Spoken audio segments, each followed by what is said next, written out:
ألا بذكر الله تطمئن القلوب.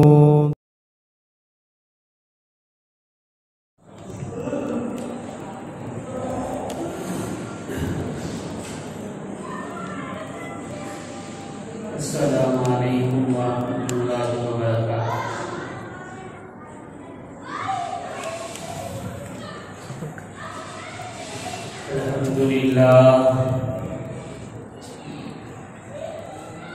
الحمدللہ رب العالمین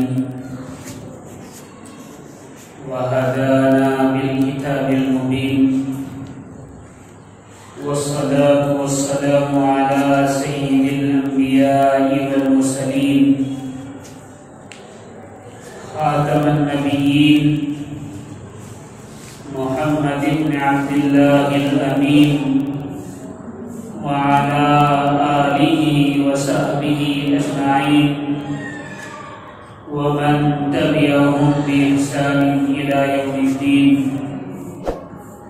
أما بعد فأعوذ بالله من الشيطان الرجيم. بسم الله الرحمن الرحيم. لن ينال الله لحومها ولا دماؤها ولكن يناله التقوى منكم كذلك سخرها لكم لتكبروا الله على ما هداكم وبشر المحسنين. صدق الله العلي العظيم.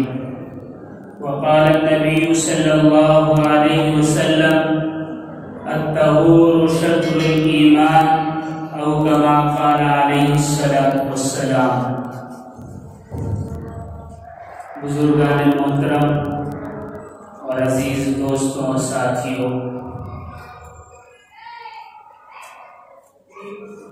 گزشتہ جمعہ اور اس جمعے میں نے آپ کے سامنے ایک ہی آیت تلاوت کی ہے جس میں اللہ رب العزت قربانی سے متعلق مومنوں کو، مسلمانوں کو مخاطب کر کے ارشاد فرما رہے ہیں کہ اللہ تعالیٰ کے پاس نہ ان کا گوشت پہنچتا ہے اور نہ ان کا خون پہنچتا ہے. اگر پہنچتا ہے تو وہ صرف تمہارا تقویٰ پہنچتا ہے.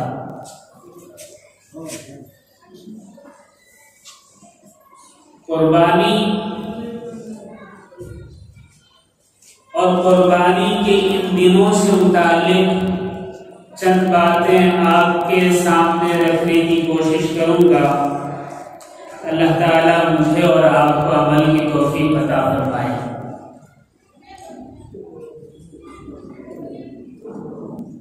آج کے دن سے ایام تشریق ہیں. ایام تشریق اسے کہتے ہیں، موٹے لفظوں میں حج کے دنوں کو ایام تشریق کہتے ہیں.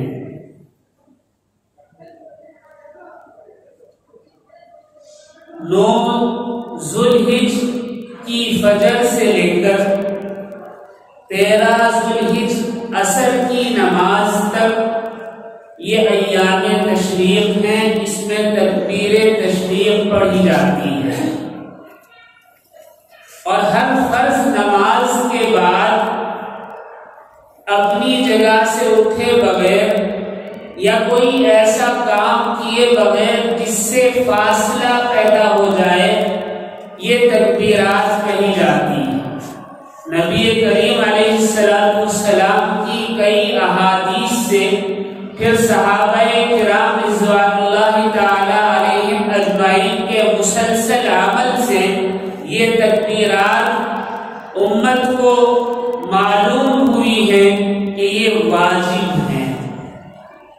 تکبیر تشریق کیا ہے؟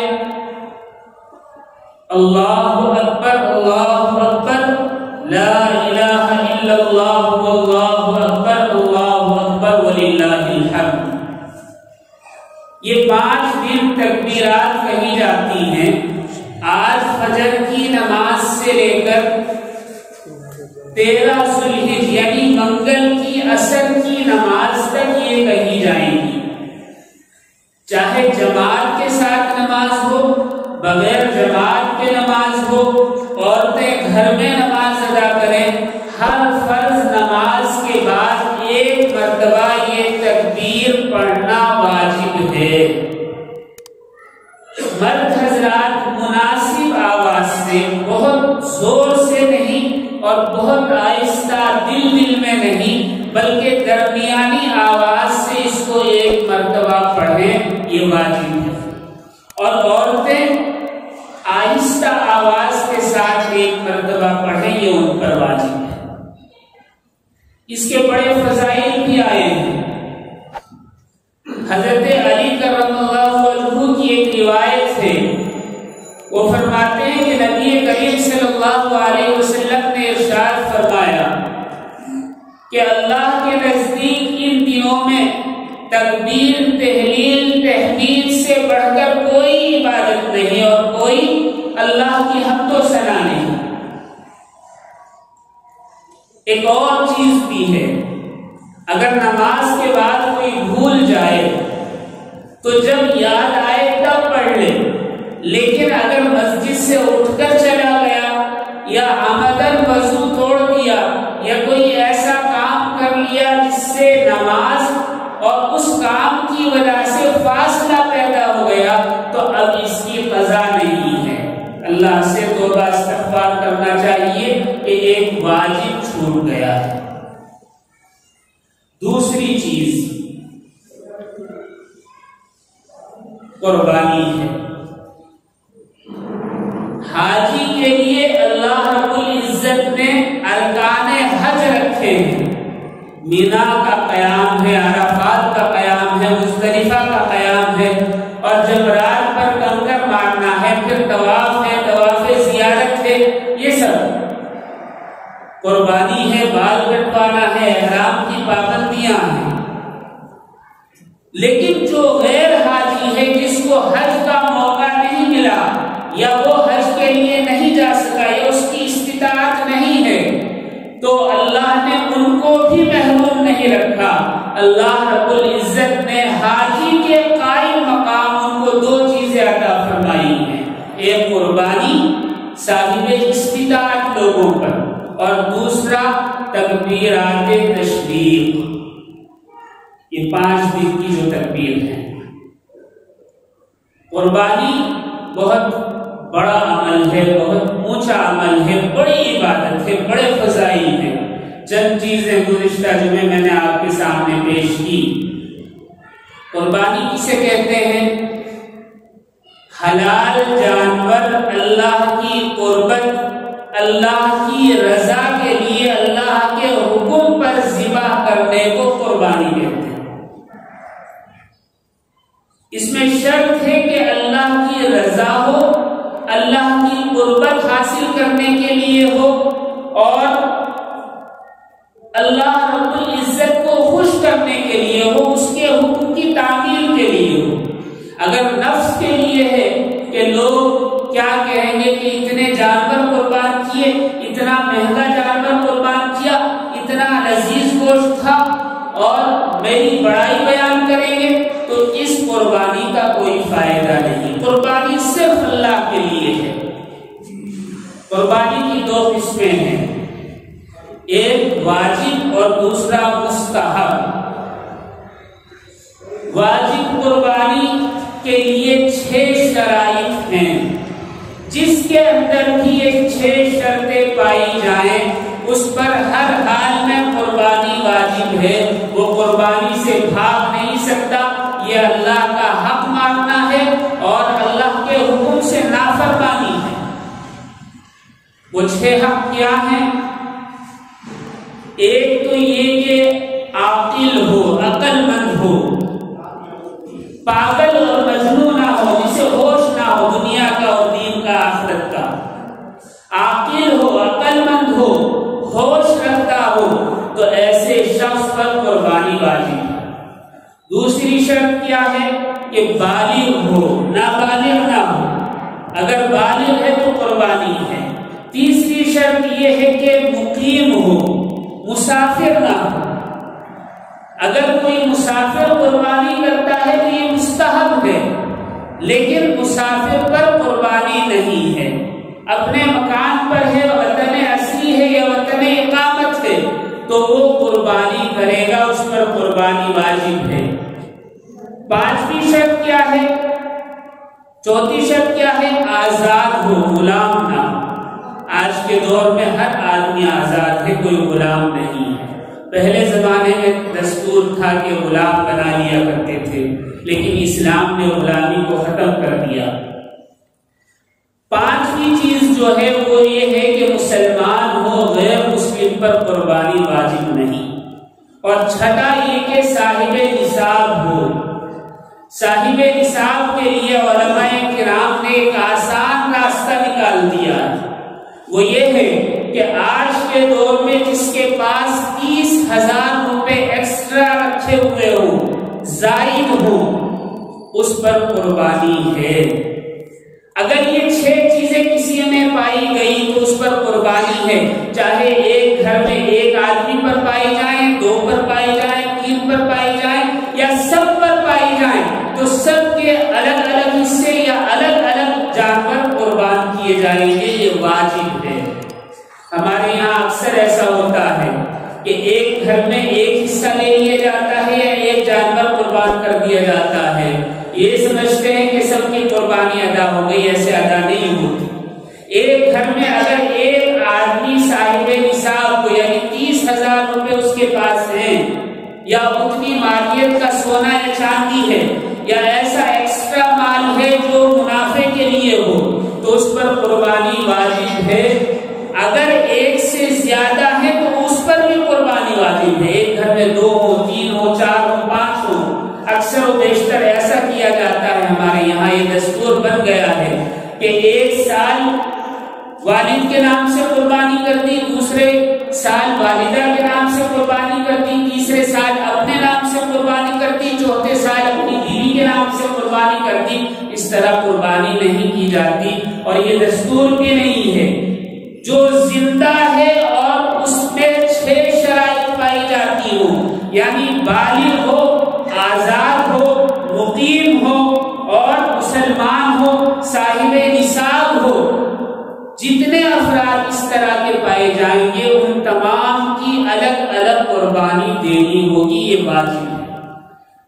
جو لوگ دنیا سے چلے گئے ہیں، مرحوم ہو چکے ہیں، ان کی قربانی سنت اور مستحب ہے، واجب نہیں ہے۔ لہذا پہلے واجب کو ادا کیا جائے گا، پھر مستحب اور سنت کو اختیار کیا جائے گا۔ تو اس بات کا ہمیں خیال رکھنا چاہیے کہ ایک گھر میں ایک سے زیادہ صاحب نصاب ہوں تو ان سب کی الگ الگ قربانی کریں یا الگ الگ حصے لیں۔ اللہ تعالی ہمیں عمل کی توفیق عطا فرمائے۔ میں نے ایک حدیث آپ کے سامنے پڑھی، الطہور شطر الایمان۔ ایک دوسری روایت ہے الطہور نصف الایمان، پاکی صفائی آدھا ایمان ہے۔ ہمارے یہاں قربانی کا اہتمام تو کیا جاتا ہے، لیکن صفائی کا اہتمام اب نہیں ہوتا۔ اسلام نے اس پر سخت وعید کی۔ نبی کریم صلی اللہ علیہ وسلم کے اعمال سے اور آپ کی تاکیدات اور تلقینات سے صحابہ کو یہ باور کیا کہ آپ پاکی اور صفائی کا پورا لحاظ کریں، پورا خیال رکھیں۔ آپ نے علماء کرام سے سنا ہوگا کہ ایمان کی 70 یا 77 شاخیں ہیں یا شعبے ہیں، اور آخری درجے کا شعبہ، آخری درجے کی شاخ جو ہے وہ یہ ہے کہ راستے میں سے کوئی پتھر یا تکلیف دینے والی چیز، کانٹا وغیرہ ہٹا دیا جائے۔ یہ آخری درجے کا ایمان ہے۔ یہ ایمان میں تو آخری درجہ ہے، لیکن اسلام میں یہ سب سے اونچا درجہ ہے۔ اسلام کی معراج یہ ہے کہ راستے میں ذرہ برابر بھی تکلیف دہ چیز نہ چھوڑی جائے، اس کو ہٹا دیا جائے تاکہ کسی کو تکلیف نہ پہنچے۔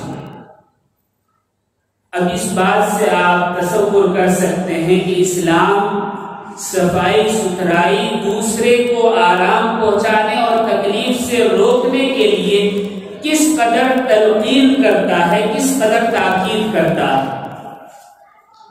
ایک واقعہ میں نے آپ کو پہلے بھی سنایا، آج بھی عرض کرتا ہوں۔ نبی کریم علیہ السلام مدینہ منورہ میں ایک صحابی کے گھر پر اچانک تشریف لے گئے، پہلے سے اطلاع نہیں تھی۔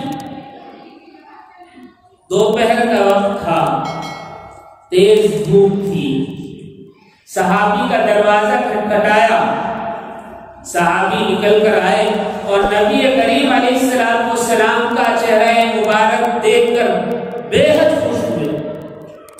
ایسا سرپرائز توقع ہی نہیں تھی۔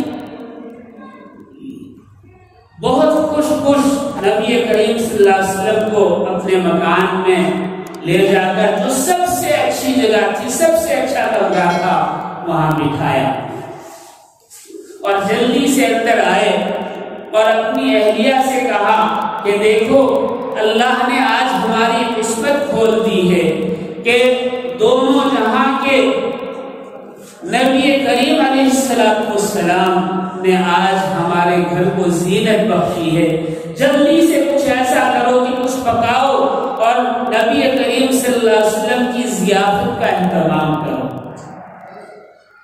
تو صحابیہ نے کہا کہ ایسا ہے کہ آپ جائیے اور جا کر نبی کریم صلی اللہ علیہ وسلم کے پاس بیٹھ جائیں، ایسا نہ ہو کہ آپ بور ہونے لگیں اور آپ اٹھتا جائیں تنہا بیٹھے ہوئے، آپ ان سے بات کریں، سارا انتظام میں کر لوں گی۔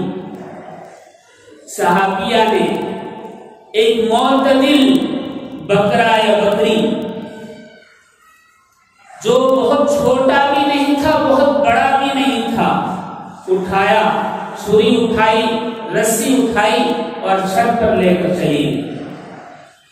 چھت پر لے جا کر اسے باندھا، ذبح کیا۔ ان صحابی کے دو چھوٹے چھوٹے بچے تھے، وہ دونوں والدہ کو ذبح کرتے ہوئے دیکھ رہے تھے۔ چھت پر ذبح کیا، گوشت صاف کیا اور چمڑا اور رسی، چاقو، باقی سب غلاظت وہیں چھوڑ کر یہ صحابیہ گوشت لے کر نیچے آ گئی۔ پھر لکڑیاں لینے کے لیے کسی کام سے گئی تو بڑے بیٹے نے، بڑے بھائی نے چھوٹے بھائی سے کہا کہ دیکھو ماں نے کیسے جانور کو ذبح کیا ہے، چلو ہم بھی کرتے ہیں۔ اور بڑے بھائی نے چھوٹے بھائی کے ہاتھ پاؤں اسی طرح باندھے جیسے ماں نے بکری کے بچے کے باندھے تھے، اور چھرا اٹھایا اور ان پر چلا دیا۔ جب خون نکلا اور چھوٹا بھائی تڑپ کر اس کی روح پرواز کر گئی تو یہ گھبرا گیا۔ خون دیکھا، خون میں لثپت لاش دیکھی تو پریشان ہو کر، تڑپ کر، خوف زدہ ہو کر وہاں سے جلدی سے نیچے اتر کر آیا اور سوچا کہ کہیں چھپ جاؤں، کوئی جگہ نہیں ملی تو جو تندور تھا جس میں روٹیاں لگائی جاتی تھی، آگ جلائی جاتی تھی، اس کے اندر چھپ کر ایک طرف کونے میں بیٹھ گیا۔ ماں کہیں سے لکڑیاں لے کر آئی، آگ لے کر آئی اور آگ اور لکڑیاں تندور میں ڈال دی۔ تھوڑی دیر کے بعد گوشت کے جلنے کی بو آئی تو اندر جھانک کر دیکھا تو بڑا بیٹا جل کر کباب ہو گیا۔ صحابیہ نے صحابی کو اطلاع نہیں دی کہ کہیں نبی کریم صلی اللہ علیہ وسلم کی ضیافت نہ رہ جائے۔ خاموشی سے بیٹے کو نکالا کر ایک کمرے میں لٹا دیا اور دروازہ بند کر دیا۔ کسی کام سے اوپر گئی تو دیکھا کہ چھوٹا بیٹا بھی ذبح کیا ہوا پڑا ہے، تو ساری بات سمجھ میں آئی اور چھوٹے بیٹے کو بھی اٹھا کر اسی کمرے میں لا کر لٹا دیا۔ قربان جائیے، صحابہ کا مقام ایسے ہی بلند نہیں ہوا۔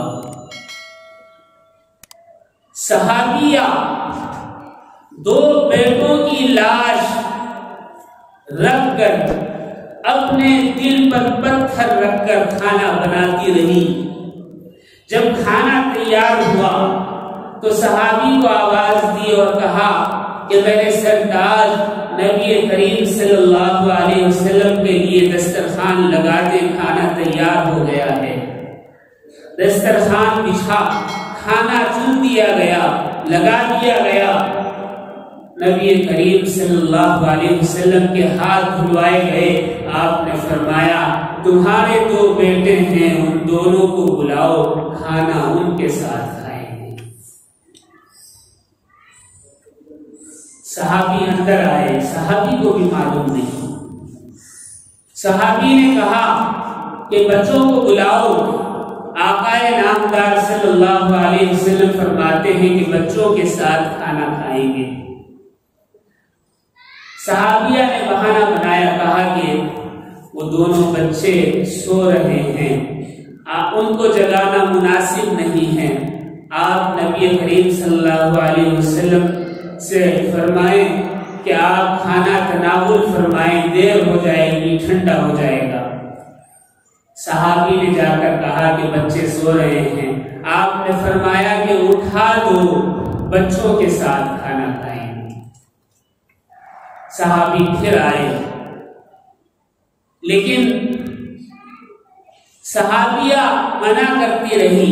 جب اصرار ہوا، زیادہ تاکید ہوئی، تو صحابیہ نے اپنے شوہر سے کہا کہ دونوں بچوں کو آپ دیکھ لیجئے کس حال میں ہیں۔ دیکھا ایک جلا ہوا کباب بنا ہوا ہے، دوسرا ذبح کیا ہوا۔ صحابی نے بھی کوشش کی کہ بچوں کے بغیر نبی کریم صلی اللہ علیہ وسلم کھانا تناول فرمائیں۔ ادھر حضرت جبرائیل علیہ السلام نے نبی کریم علیہ السلام کو سارے واقعے کی خبر پہنچا دی۔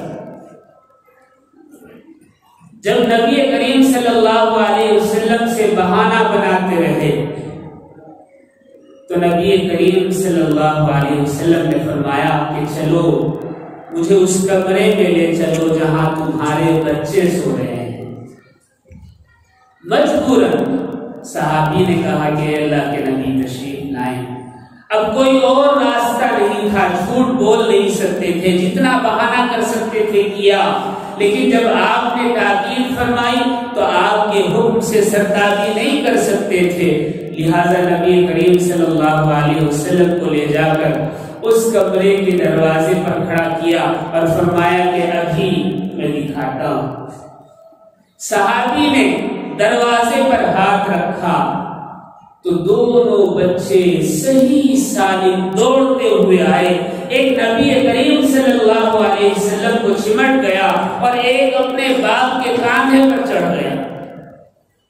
صحابی حیران، ابھی تو یہ لاش تھی، ابھی تو یہ خون میں لٹپٹ تھے، ابھی تو یہ کوئلہ بنے ہوئے تھے، کوئی داغ نہیں، کوئی دھبا نہیں۔ نبی کریم صلی اللہ علیہ وسلم نے ارشاد فرمایا تمہاری اس قربانی کو اللہ رب العزت نے پسند فرما لیا۔ تمہیں یہ گوارا نہیں تھا کہ نبی اور خاتم المرسلین تمہارے گھر سے بھوکا جائے، تو اللہ کو بھی یہ گوارا نہیں ہوا کہ تمہارے بچوں کو اپنے پاس رکھ لے، اس لیے اللہ نے واپس دے۔ اللہ یہ نبی کریم صلی اللہ علیہ وسلم کا معجزہ بھی تھا، صحابہ کی قربانی بھی تھی۔ میرے عرض کرنے کا مقصد یہ ہے کہ اس پورے واقعے میں گھر بڑا تھا۔ نبی کریم صلی اللہ علیہ وسلم کو جس جگہ بٹھایا وہ جگہ الگ تھی، بچوں کو جہاں لٹایا وہ جگہ الگ تھی، تندور جہاں تھا وہ جگہ الگ تھی، سونے کے لیے الگ کمرے تھے۔ اس کے باوجود صحابیہ نے اس جانور کو چھت پر لے جا کر کیوں ذبح کیا؟ اس لیے تاکہ گندگی اور بو غلاظت نہ پھیلے، اور آج ہم اس کے بالکل مخالف ہیں، بالکل مخالف ہیں۔ صحابہ کرام کا عمل ہر لحاظ سے پاکی اور صفائی کو اختیار کیے ہوئے تھا، اور ہم صحابہ کے نبی کریم صلی اللہ علیہ وسلم کے عمل کے بالکل برخلاف کرتے ہیں، کھلے عام ذبح کرتے ہیں، یا اگر پردہ بھی کر لیا تو غلاظت چھوڑ دیتے ہیں، یا اگر یہ بھی نہیں دھو دیا تو 3، 4، 5 دن 10 دن تک ہڈیاں گلی میں پھینکی جاتی ہیں۔ یہ سب اسلام کے منافی ہے، اسلام کے خلاف ہے، نبی کریم صلی اللہ علیہ وسلم کی تعلیمات کے خلاف ہے۔ ہر کام میں نبی کریم صلی اللہ علیہ وسلم نے، صحابہ نے، تابعین نے، اولیاء کرام نے، علماء اعظام نے، اسلاف نے ہمیں یہ تعلیم دی ہے کہ پاکی اور صفائی کا خاص خیال رکھا جائے، خاص خیال رکھا جائے۔ نبی کریم صلی اللہ علیہ وسلم کے پاس ایک کافر آیا اور کہا کہ میں آپ کا مہمان ہوں۔ آقا نامدار صلی اللہ علیہ وسلم نے اسے ٹھہرایا اور اپنی بکریوں میں سے ایک بکری کا دودھ دھویا اور نکال کر وہ دودھ اسے پیش کیا۔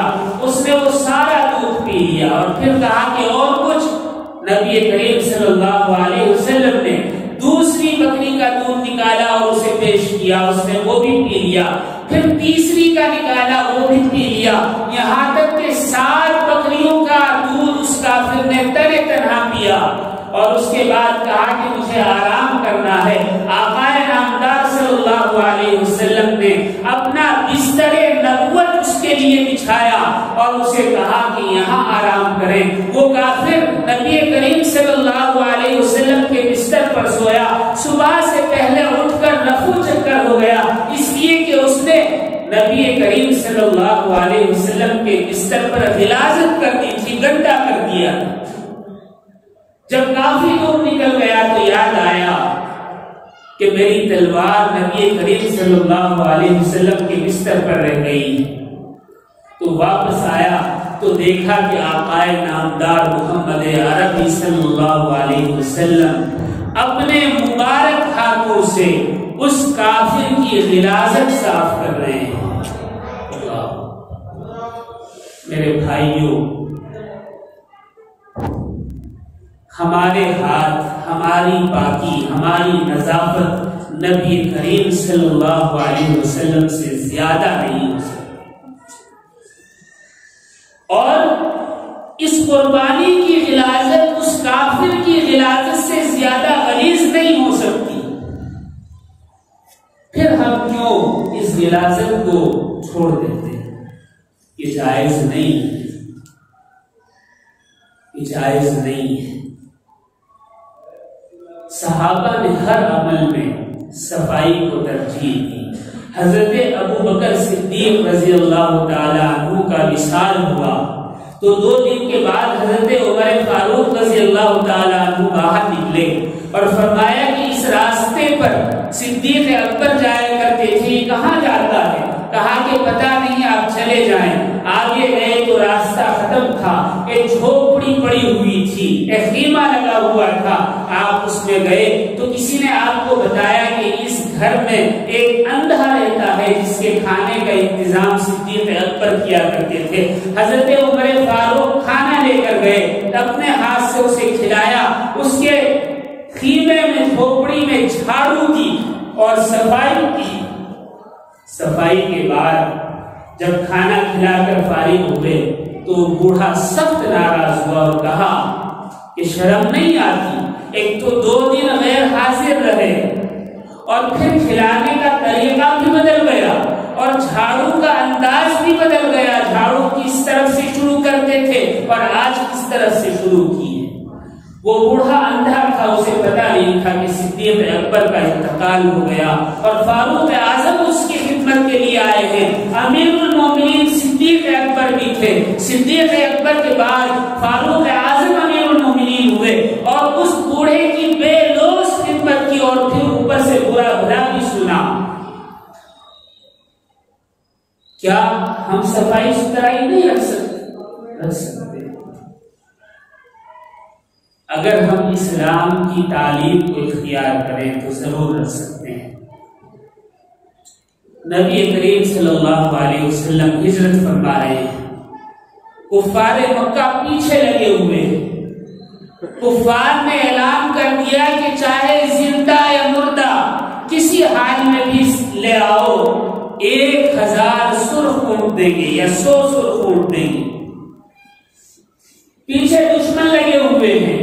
ایسے میں حضرت صدیق اکبر رضی اللہ تعالی عنہ نے آقا نامدار صلی اللہ علیہ وسلم کو غار ثور کے باہر بٹھایا اور فرمایا کہ آپ یہاں تھوڑی دیر انتظار کریں، اگرچہ دشمن پیچھے ہے، پہلے میں غار کی صفائی کر لوں. جان کا خطرہ ہے، جان کا خطرہ ہے، پھر بھی غار کی صفائی کی یہ عادت کا صحابہ. کتا بھی اگر بیٹھتا ہے تو دم سے وہ جگہ صاف کر بیٹھتا ہے. اور ہم قربانی اللہ کے لیے کرتے ہیں اور قربانی کا گوشت اٹھا لیتے ہیں اس لیے کہ وہ ہمارے پیٹ میں جاتا ہے، باقی سب چھوڑ دیتے ہیں تاکہ دوسروں کو تکلیف ہو ہمیں کوئی تکلیف نہ ہو. یہ بات درست نہیں ہے، جائز نہیں. ہم سے بہتر تو مکہ کے کافر تھے اس معاملے میں، اس لیے کہ وہ بھی جب جانور ذبح کرتے تھے تو یا تو درخت کی اوٹ میں یعنی درخت کے پیچھے چھپ کر یا کسی بڑے پتھر کے پیچھے چھپ کر یا کسی دیوار کے پیچھے چھپ کر ذبح کیا کرتے تھے. اور جو جانور دیوی دیوتاؤں کے نام پر ذبح کرتے وہ کھلے عام کیا کرتے تھے، میدان میں کیا کرتے. وہ آج بھی ہے، غیر مسلموں میں آپ نے دیکھا ہوگا. یعنی جو جانور صرف تقرب کے لیے اپنے لیے ذبح کیا جا رہا تھا، کافر مشرک بھی اس کو چھپا کر ذبح کیا کرتے، لیکن جب اس کا گوشت کھلایا کرتے تو کھلے عام کھلی جگہ دسترخوان لگاتے تاکہ کوئی بھی آتا جاتا ہو تو اس دسترخوان پر بیٹھ سکے. آج ہمارے یہاں الٹا حساب ہو گیا، کھلے عام ذبح کرتے ہیں اور چھپ کر کھاتے ہیں. وہ کافر تھے اور آج ہم مسلمان ہیں. یہ سب دل کا معاملہ ہے. جب دل ہی صاف نہ ہو تو کیا کریں؟ جب اخلاص ہی نہ ہو، جب للہیت ہی نہ ہو تو کیا کریں؟ آپ کو معلوم ہونا چاہیے کہ یہ قربانی حضرت ابراہیم اور حضرت اسماعیل کی سنت ہے جسے امت محمدیہ نے صاحب استطاعت لوگوں پر واجب قرار دے دیا. حضرت سیدنا ابراہیم علیہ السلام کو جب حضرت اسماعیل کو ذبح کرنے کا حکم ہوا اور وہ وادی مینا میں یعنی حرم سے دور لے گئے 7, 8, 9 کلومیٹر کے فاصلے پر، تو جو وادی تھی، جو راستہ تھا، خال خال کوئی مہینوں کے بعد کوئی آدمی وہاں نظر آتا، لیکن اس راستے پر بھی حضرت سیدنا ابراہیم نے سیدنا اسماعیل کو ذبح نہیں کیا، بلکہ اس راستے سے 1 کلومیٹر اوپر پہاڑی پر لے کر گئے اور وہاں جا کر ہاتھ پاؤں باندھے اور ذبح کرنے کے لیے چھڑا چلایا. اللہ نے حضرت اسماعیل کو بچایا اور بدلے میں میڈا ذبح کروایا. آج اس جگہ ایک گنبد اور ایک چھوٹی سی عمارت بنی ہوئی.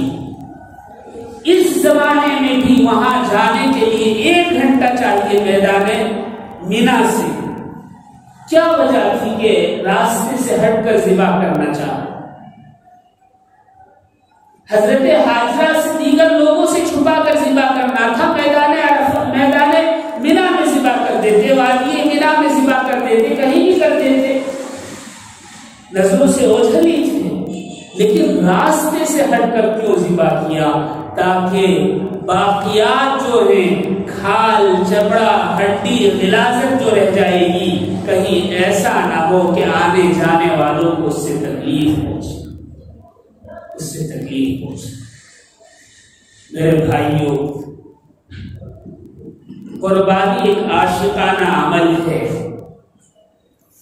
اور عاشق کے لیے صرف حکم کی تعمیل ہے۔ اللہ نے حکم دیا کر گزرے، اب سوال نہیں یہ کیوں کیسے کیا کیا، نہیں، جائز نہیں۔ عاشق کے لیے سوال اور منافع فائدہ نقصان دیکھنا جائز ہی نہیں ہے۔ اللہ نے حکم دیا، اللہ کے حکم پر ہمیں چلنا ہے۔ کچھ آداب ہیں قربانی کے، مختصر عرض کروں۔ سب سے پہلے تو یہ کہ صرف اللہ کے لیے قربانی ہو، بڑائی کے لیے قربانی دینا درست نہیں۔ لوگ کیا کہیں گے کہ حصہ لے لیا، بکرا نہیں کیا، یا لوگ یہ کہیں کہ فلاں نے اتنا مہنگا بکرا کیا، فلاں نے اتنا بڑا جانور کیا، اس لیے قربانی نہیں۔ قربانی اللہ کا حکم ہے، آپ کی استطاعت جو ہے اس کے مطابق قربانی کر لیں، اسے گانے کی بتانے کی ضرورت نہیں ہے۔ دوسری بات، دنیاوی فوائد پر نظر نہ ہو، دنیاوی فوائد پر نظر نہ ہو، یعنی گوشت آئے گا، لوگ کہیں گے کہ بھئی فلاں کے یہاں اتنے حصے ہوئے، اتنے